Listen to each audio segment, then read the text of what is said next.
Hey there, finance enthusiasts. Today, we're diving into the world of currency movements and central bank decisions, specifically focusing on the Australian dollar and its recent gains against the Japanese yen. Let's get started with a quick hook to keep you engaged. So, what's going on with the Australian dollar to Japanese yen cross? Well, it's all about the Bank of Japan's BoJ latest move and its impact on the yen.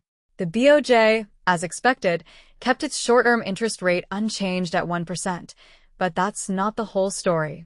The central bank also revised its economic forecasts, which is where things get interesting.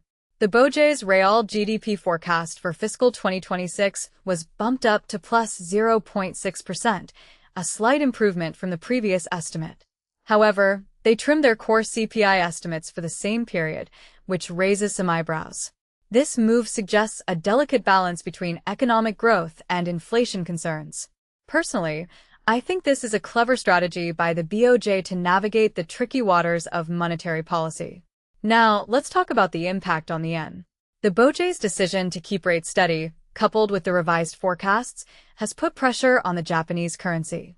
The yen has been on a downward trajectory, and this move by the BoJ seems to be a deliberate attempt to support the domestic economy. But why is this significant for the Australian dollar to Japanese yen cross? Well, it's all about interest rate differentials. Japan's borrowing costs remain significantly lower compared to Australia, creating an attractive opportunity for investors. This so-called JPY carry trade, where investors borrow in yen and invest in higher-yielding currencies like the Australian dollar, has been a key driver for the Australian dollar to Japanese yen cross.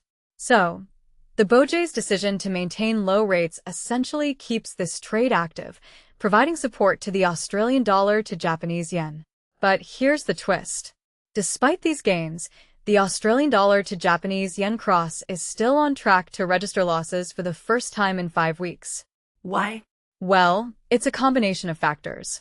The market is now shifting its focus to the Reserve Bank of Australia, RBA, policy meeting on August 11th. Analysts are speculating that the RBA might hold off on an immediate interest rate hike, which could dampen the bullish sentiment for the Australian dollar to Japanese yen. Furthermore, the latest inflation print in Australia has cooled down expectations for aggressive policy tightening.